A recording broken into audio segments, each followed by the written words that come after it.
Cops of Reddit, what's the worst thing you've found during a house search? Tiny, quiet, southern town. Whole family that had been dead for a week. Their teenage daughter's boyfriend, who she met online, was visiting from across the country. Stepdad, mother, daughter and her friend all murdered and hacked up by an axe. The mom was a professor at my university a block away, and when she didn't show up to work for a few days, cops went to house and talked to murder, who gave them some plausible excuse, so they left. He stayed in the house for a full week before leaving. The cops went back when neighbors reported the smell. They caught the guy at the airport about to fly home. Did he say why? He and the girl he was visiting had an online-only relationship until the week of the murders, when he flew to Virginia to meet her for the first time. It became apparent rather quickly that she wasn't attracted to him. He got really mad about the unrequited love and killed her in her sleep. He then killed the friend and the mother. Her parents were divorced. Her dad went to the house to check on them because no one had heard from them for several days. The guy answered the door, and as the dad walked in, he axed him to death. I used to volunteer with my local PD. Nothing will beat the old lady who passed away in her house, and her little dog ate her face. Literally just the skin from the jaw line to the hairline and from ear to ear. It left the eyeballs in the sockets. Just a skeleton in a lady suit, doing the 1,000-yard stare. I bet she looked just as surprised as you did. Fortunately, I wasn't the one who found her. I knew what I was going to see when I went inside the house. I know I'm late to the show, but during a search at a offender's house, I found a room that looked like a little girl's room. In the closet I found a 4-foot doll in a pink dress. He had no kids and was in his late 50s. Would that violate parole? I can't even. None of those things are illegal, but I'm a beat officer and only work patrol, so I'm limited into what I can do. However, I did take photos and forward it to the proper detective. It is up to him to look into it after that. My aunt is a police dispatcher. Normally she takes calls from the public and has an officer nearby respond. But one day she was asked to work the station's radio because the normal guy was sick. That meant she was acting as the central hub of the police radio network, taking calls from officers in the field and issuing backup to them, that kind of thing. She wound up having to listen to 4 cops talking back and forth in a panic as 2 squad cars arrived to check on a reported murder. The person who called was certain that there were multiple killers present. The victim's meat had been cut into 1-inch cubes, as if their killer was going to fry them up, or make kebabs. The whole crops had been disassembled like that. Bones cut into neat-inch segments, organs removed, separated, organized. She remembers one of the officers panicked and screamed something along the lines of, "This is OCD movie monster bullshit." I can't remember the exact quote sadly, and I doubt my aunt remembers it herself. She thought they were playing a joke on her until they called for a hazmat crew to get the body. That poor morgue guy that has to solve that puzzle. Can you even imagine to puzzle that shit back together? I honestly don't think they would. They would likely just find the teeth, use dental records, and close casket that meat pile. Friend is a cop, wellness check called in. Went in, smelled horrible and discovered a large dead guy, shirtless, sitting in his front room, in a lawn chair watching TV. He had set up an industrial space heater behind his chair, which was on at full blast. Due to the heat, and apparently other factors, he had merged through the back of that lawn chair. My husband is a surveyor for the local council and found an eerily similar thing. Old man in a high-rise flat fell asleep on his recliner with the fireplace blazing and died in his sleep. Cue dripping remains in puddles around the footrest. My brother is a cop. He told me about this time when they responded to a workplace accident where a railyard worker had been crushed between 2 rail cars. The guy had been crushed/pressed into the ladder of one of the cars. They kept hearing voices coming from the body. Muffled voices, but definitely coming from the body.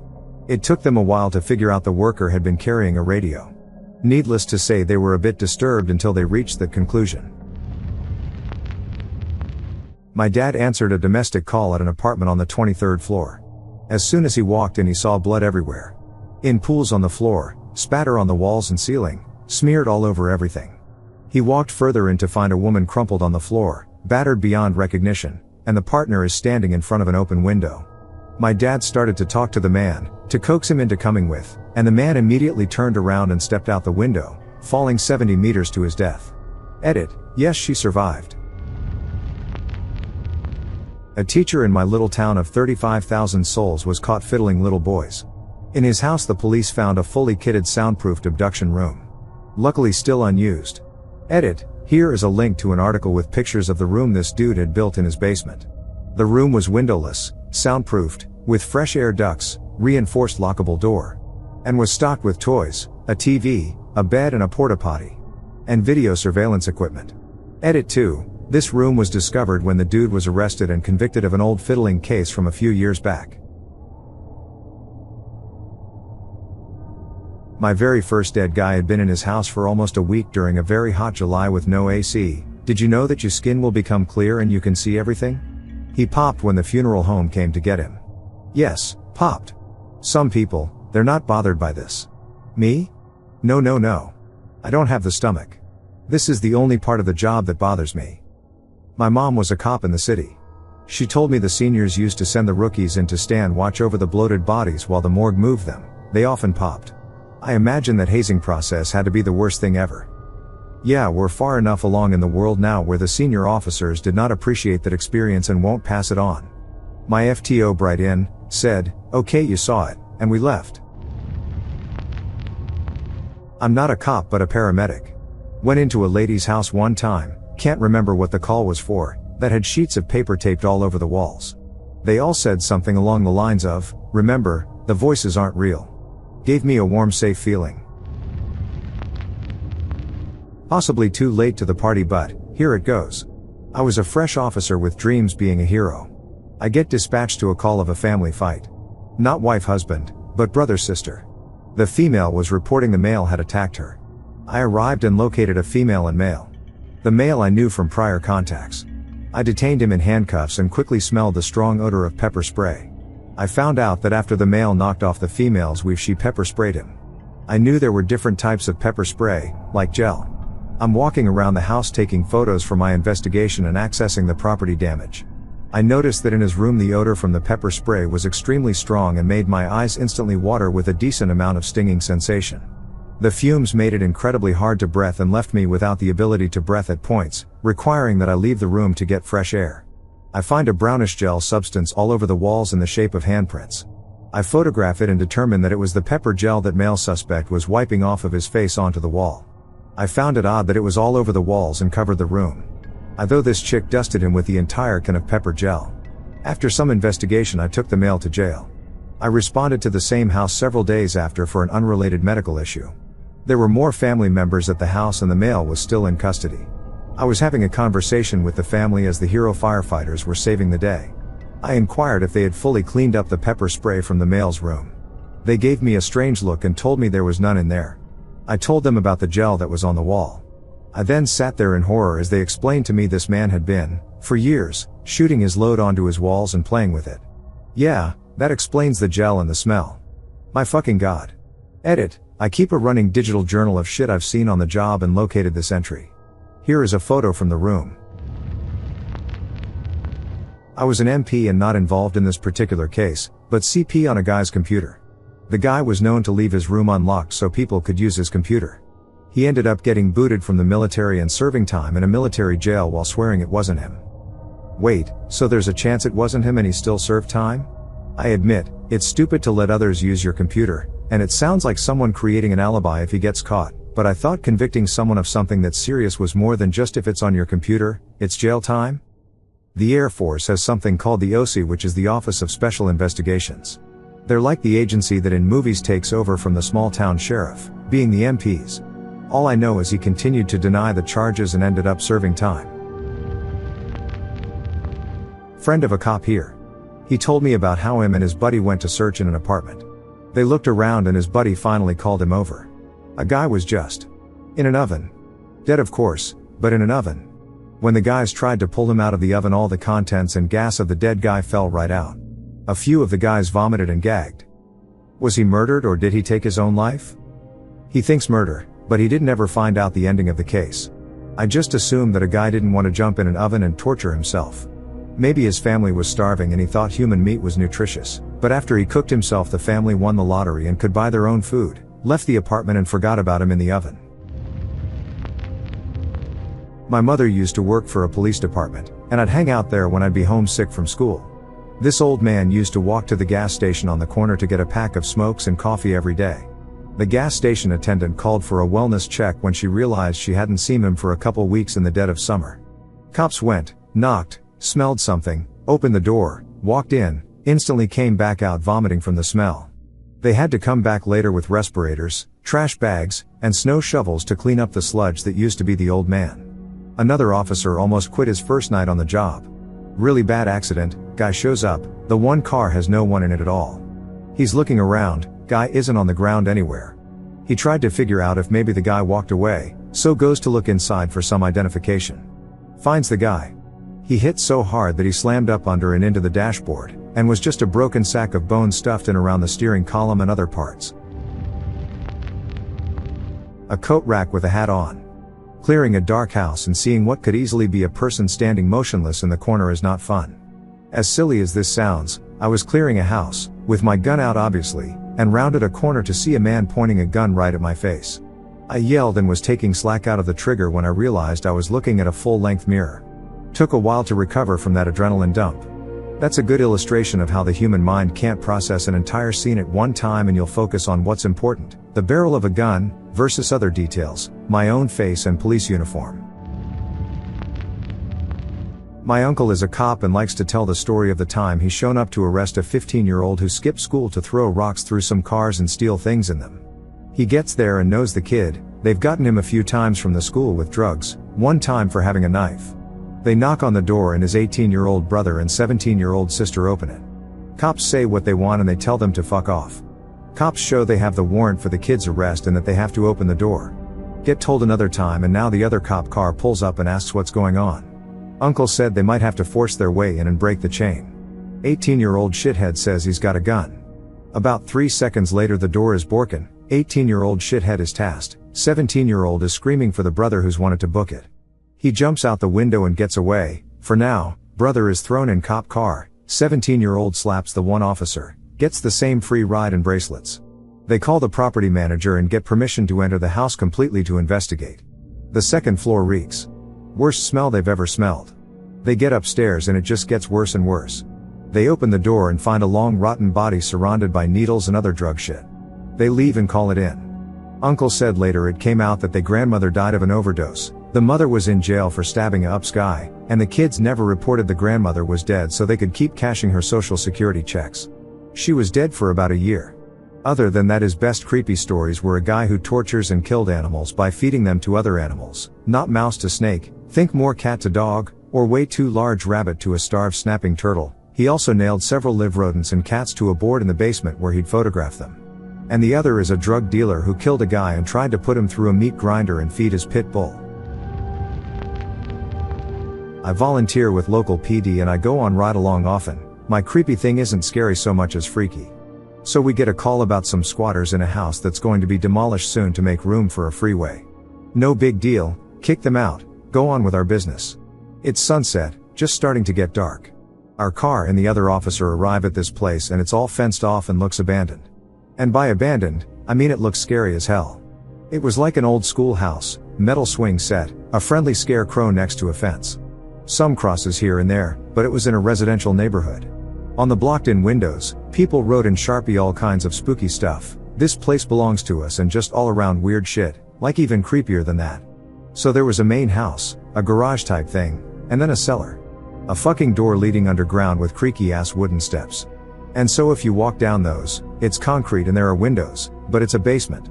The windows just show dirt. There are beds and stuff, but it looks like it's been abandoned for a long time. It was so scary it's ridiculous. If this comment gains any traction, I'll drive over and take pictures of it. I know it's still up at it, I'll go snap some pictures today after class. They should be up around 2 p.m. California time update. I went and checked it out. I guess they demolished it because it was a haven for squatters/homeless people and some people still live in the surrounding houses. I don't know when they demolished it because I was there with my girlfriend maybe 2 to 3 months ago and I figured it would still be up. Sorry guys. I did, however, get some pictures of the demolished land/a screenshot from Google Maps that gives me a little proof. This was my first chance to deliver as OP and I disappointed you all. Dead bodies, booby-trapped house, teenage kid who had just hung himself, but died when the EMTs did not arrive in time. Source, family. Booby-trapped house? That sounds creepy/cool. How'd they booby trap it? Something was rigged to explode, but I can't recall if it was a light switch or a door opening.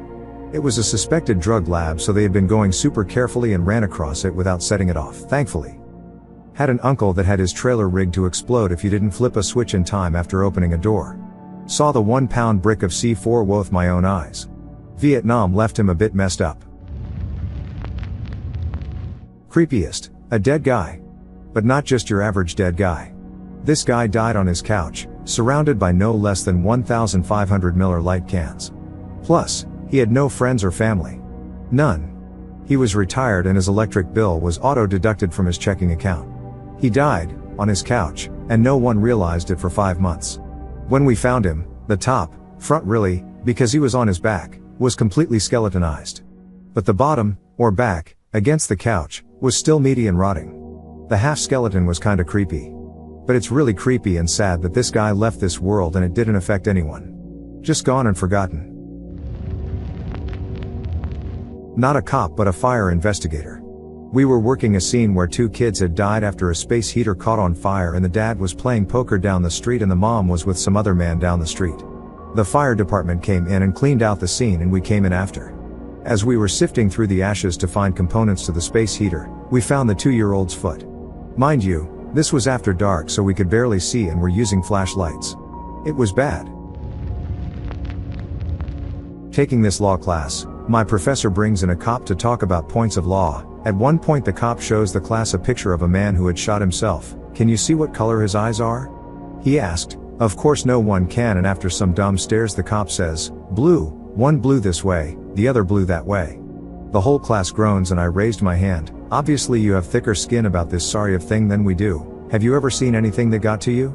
The cop got serious looking and then told us this story. A local family, 2 brothers, both young. Every Saturday morning the older brother would get up early and make toast and both he and his younger brother would sit in front of the TV, munch some toast and watch Saturday morning cartoons.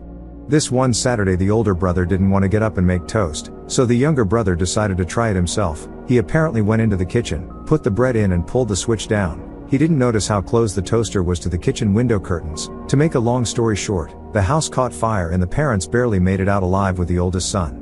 By the time the police officer arrived the younger boy was dead, burned to death in the living room. The officer said he must have set the toaster and went into the living room to watch TV and wait for his older brother to wake up and join him. The officer said the window nearby had collapsed from the heat and melted around the little boy. Cop said he had 2 boys about their age at that time, said he had to excuse himself from the scene, went to his squad car and couldn't stop crying and shaking. As the cop told the story in class, he started crying again. Crazy sad cop story and I made a cop cry. Australian here, worked remote enough for some good stories. Late at night, called to a drunken dispute where a firearm had been discharged. Attended with 4 or 5 of us, the whole patrol group. Found the gun which was all good. My partner went to unload it and realized it had no trigger. He went to touch the safety and paused. We both had a closer look and then asked the owners. Apparently the safety was the trigger. Anyway, no one was licensed so we searched the house for extra ammo or other weapons. No one is really supposed to have guns here, unless you have a good reason. Don't know why I did it. It was a dumb idea given the state of the house and the area. Dog poop on the floor and stuff. Nappies everywhere. I opened the fridge, staring face to face with a kangaroo with its paws out looking at me. That was the top shelf. I looked down one shelf and there was the other half of the kangaroo, tail hanging down off the middle shelf. The smell. Oh dear, the smell. The light was on. Not sure the fridge actually worked though. Closed the door pretty fast. Of course the most reasonable thing to do was move to another part of the room and yell at my partner to check the fridge. Not really creepy, just unusual. I was newish at the time. This one wasn't mine but from an EMT friend. It's also maybe not so much creepy as nasty, but it makes my hair stand on end whenever I think on it. In one of the apartments in a nearby city, the apt manager went in to investigate a really bad smell in one of the lower units. Apparently people all around it were complaining. Once he saw what was up, he called the ambulance. So first responders show up. Which includes said EMT friend, and there's this lady sitting on the couch. There's also something squirmy going on down below in her underpants area. So they check her out, and in the process remove said undergarments. Out falls a swarm of maggots. Yes, her lady bits were covered in them. Apparently, said individual had a fairly strong substance abuse problem. Some of the needles she poked into her nethers, which caused an infection. This led to rotting flesh which attracted flies, which in turn led to maggots. The worst part. She was not dead, just so high up that she basically never noticed that she was literally rotting and falling apart from the waist down. At my grandparents' on vacation in Iowa. They live in the middle of nowhere, couple elderly neighbors and cornfields for miles. It was like 2 a.m. and I was gonna go have a smoke before bed. Their back porch has a big sliding door. Well, I walk into the room with the sliding door, and there's a guy in creepy mask like this. His eyes are jet black. He's quietly wiggling the door, trying to open it. The lock is weird and lets the door have like an inch of free play. I got so scared I felt my butthole clench up and I dropped my cig. Right then the guy freezes and looks right at me. He pauses, then starts frantically shaking the door trying to open it. Like this dude is trying to rip the door off the fucking house. I run over to my grandpa's gun cabinet and grab something, I don't know what was, some old gun, and by the time I whipped around to point it at him, he was gone. I ran and woke up my grandparents. We all walked around the house with loaded guns for a minute, but the guy was gone. A couple weeks later, some bald guy walked out of the cornfield wearing a dress. He stood by the highway for half an hour, then got picked up by some sketchy car. Super late to this, but I'll post anyway. We went to an apartment which was a local drug den. A female we knew called and said the male renter had been assaulted and she had run. We got there and the door was bolted shut. I kicked the door over and over again and it wouldn't open. What I found out later is the dope team had done a search warrant on the apartment a couple weeks earlier, and afterward the tenants had reinforced the door jamb with a metal plate. It took me a total of 22 times kicking the door before I broke the deadbolt in half, which flew across the room and hit the wall. We made entry, guns drawn, and started clearing the apartment. This place was the kind of spooky I have only seen in places where a lot of meth is done. It was dark, there were swastikas, 666, upside down pentagrams, etc. painted on the wall, pictures of faces hung on the wall with the eyes X'd out, and baby dolls with their eyes scratched out into X's. As we cleared the first room, we started seeing the blood. First on the bed, then a trail on the floor leading into the back room. The layout was weird, one main room, then a back room which was more of a hallway, and a bathroom at the end of that hall. We followed the trail of blood down the hall to the bathroom door. In front of the door was the renter's dog, which was shaking uncontrollably and pissing all over the floor, scared out of its mind. As we got closer, the dog got really aggressive because it was scared. I made my way around the dog and entered the bathroom, where I found the renter hunched over in the shower, bleeding from his face, holding his cheeks with his hands. He was frantically trying to talk, pleading with us not to hurt his dog. Blood was dripping from his mouth and I couldn't understand him. Then I saw the extent of what had happened to him. His jaw had been dislocated on both sides when he was beat by two men with a hammer, and it was just hanging there. As he was trying to plead with us, he could only attempt to talk by flicking his blood-covered tongue in the pattern of the words because his jaw didn't work at all. Wow, did the guy live? He did live. This happened probably back in 2009. I haven't seen him for a while, so not sure if he's still alive or not. So was the dog okay? Yep, the dog was fine. Just very scared.